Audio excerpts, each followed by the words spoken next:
అదే RTV app వార్తల్ని క్షణాల్లో చదివే అవకాశం ఉంటుంది. ఒక న్యూస్ పేపర్, ఒక టెలివిజన్ ఛానల్ మీ చేతుల్లో ఎప్పుడూ ఉంటాయి. ఓకేనా? ఐ లవ్ యూ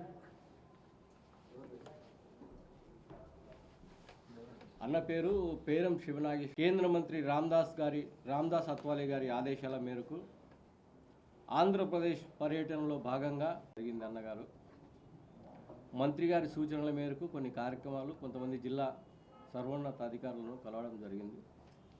ఇంకా కొన్ని విషయాలు ఉన్నాయి. శివసాయి రెసిడెన్షియల్లో మీడియా మిత్రులతో సమావేశము, మీట్ ది ప్రెస్ కార్యక్రమం ఏర్పాటు చేయడం.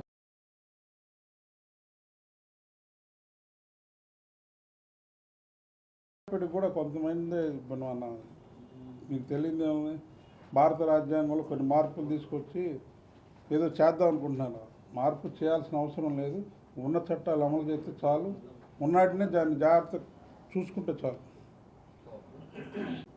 నిన్న ఒక బీసీ బిడ్డ ఉపరాష్ట్రపతి రాధాకృష్ణ అయ్యారు. మనందరూ కూడా భారతదేశానికి గర్వకారణం.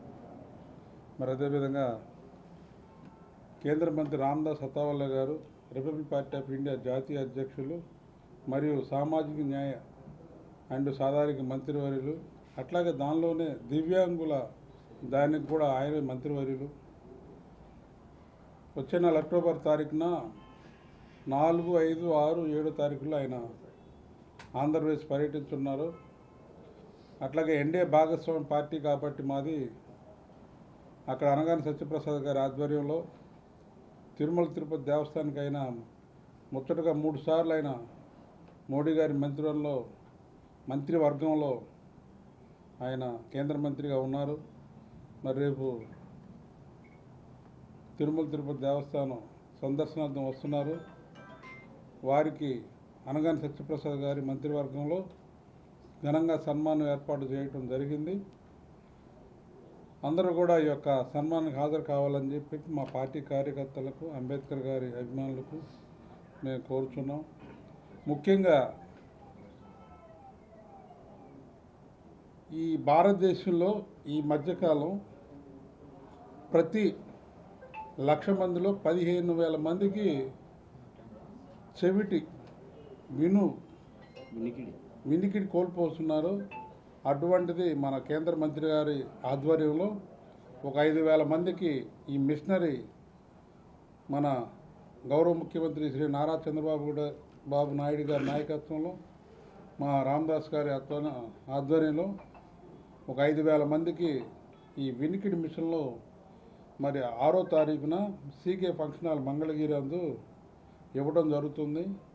ఈ కడప జిల్లా ప్రాంతంలో ఎవరైతే ఉన్నారో మరి మా మిత్రుడు సోదరుడు ఉన్నాడు, ప్రతి వాళ్ళు ఆధార్ కార్డు ఇచ్చి రిజిస్ట్రేషన్ చేయించుకుంటే అది 25,000 నుండి 2,50,000 వరకు ఉచితంగా ఆ యొక్క మిషన్ ఇవ్వడం జరుగుతుంది. ప్రతి వ్యక్తి కూడా దీన్ని రిజిస్ట్రేషన్ చేయించుకోవాలి ఆధార్ కార్డు ద్వారా. ఇక్కడ మా కడప జిల్లాలో అజయ్ ప్రసన్న గారు ఇన్ఛార్జిగా ఉంటారు. అదేవిధంగా ఈ జైపూర్ మీకు ఐడియా ఉందో లేదో, చాలామందికి యాక్సిడెంట్లో కాళ్ళు చేతులు పోయి కొద్ది ఇబ్బందికరమైన పరిస్థితులు ఎవరికైనా ఉంటే అవి కూడా మేము దివ్యాంగుల సంక్షేమ మంత్రిగా సారు రామ్దాస్ అత్వాలే గారు వాటికి కూడా రిజిస్ట్రేషన్ చేయించుకుని వాటికి కూడా ఉచితంగా మేము సప్లై చేస్తున్నాం. దాన్ని కూడా వినియోగించుకోని చెప్పి ఈ యొక్క ముఖ్యంగా ఉద్దేశం. అది ప్రజలకు కానీ చెప్పేది, అయ్యా మీరు అందరికీ ఒకటే గుర్తుపెట్టుకొని, భారతదేశంలో బతకడానికి కావాల్సింది భారత రాజ్యాంగం కానీ బైబిల్ కాదు, ఖురాన్ కాదు, భగవద్గీత కాదు. చట్టాలు ఏ విధంగా ఉన్నాయి ఆ విధంగా దాన్ని ఉపయోగించుకోండి. ఆ విధంగా మనం ప్రజల్లోకి వెళ్తే పిల్లలకు కానీ భవిష్యత్తు అందరికీ తెలియజేయాల్సిన అవసరం మనందరి మీద బాధ్యత ఉంది. అందువల్ల ఆ కుటుంబాన్ని కాపాడింది చట్టం తన పని చేసుకుంటే చక్కగా అన్నీ కూడా పోతాయి. అందువల్ల ఏంటంటే కొద్దిగా భ్రమలు వీడేసి భారత రాజ్యాంగంలో ఏమున్నాయో మీరు హైకోర్టు కానీ, కోర్టు కానీ, పోలీస్ స్టేషన్ కానీ వెళ్ళగలిగితే భారత రాజ్యాంగంలో చట్టం గురించి మాట్లాడి నీకు బెయిల్ కానీ, కేసు కానీ రిజిస్ట్రేషన్ జరుగుతుంది. కానీ భగవద్గీత మీద ఉన్న శ్లోకాలను కానీ, ఖురాన్లో ఉన్న శ్లోకాలు కానీ, బైబిల్లో ఉన్న శ్లోకాలు కానీ తీసుకొని ఎవరు కూడా ఆచరణలో పెట్టరు. అందువల్ల ఇక్కడి నుంచి మార్పు కోరండి, మార్పు తీసుకురండి. కింద ఉన్నటువంటి ఈరోజు కూడా చాలామంది తెలియకపోవడం చాలా బాధాకరంగా ఉంది. ఇది భారత రాజ్యాంగ నిర్మాత పెట్టినటువంటి పార్టీ. అట్లాగే మీకు ఇంకో చిన్న నిర్మాణం ఏంటంటే, భారత రాజ్యాంగ నిర్మాత ఒకటే చెప్పాడు, గుడి కన్నా బడి మేలు అన్నాడు. ఎందుకంటే మీరు ఒక గుడి నిర్మాణం చేస్తే, ఒక దేవాలయం నిర్మాణం చేస్తే అక్కడ 100 మంది భిక్షాటనగాళ్ళు భిక్షాటన చేస్తూ తయారవుతారు. అదే కానీ ఒక స్కూల్ కానీ, ఒక బడి కానీ, ఒక విశ్వవిద్యాలయం కానీ, ఒక లెక్చర్ కానీ, కాలేజీ కానీ పెట్టగలిగితే 1000 మంది జ్ఞాన సంపన్నులు తయారవుతారు. దాని మీద మీరు అందరూ ఫోకస్ చేయండి. భారతదేశాన్ని జ్ఞానవంతమైన దేశంగా తయారు చేయండి. ఇప్పుడు ఉన్న గుళ్ళు చాలు, వాటిని పవిత్రంగా కాపాడండి. అంతేగాని కొత్త గుళ్ళు వెళ్ళిపోయి ఆ యొక్క చందాలు వసూలు చేసి ఇబ్బందికరమైన పరిస్థితులు భారతదేశం తీసుకురావద్దు. ఈ యొక్క కాలేజీలు, స్కూల్స్ నిర్మాణం చేసి భారతదేశంలో సామాన్యుడికి చదువు అందే విధంగా ప్రతి వ్యక్తి పోరాటం చేయాల్సిన అవసరం ఉంది. అందువల్ల ప్రతి వ్యక్తి కూడా చదువు ఏ విధంగా, పిల్లలకి ఏ విధంగా ఫ్రీ ఉచితంగా ఎట్లా చదువు చెప్తారు దాని మీద అవగాహన కల్పించి దాన్ని ముందుకు తీసుకెళ్ళాలి. ఉచిత పథకాలు ఇచ్చేసి వాళ్ళ ప్రజలను ఇబ్బంది పెట్టే పరిస్థితిలో ఉంది.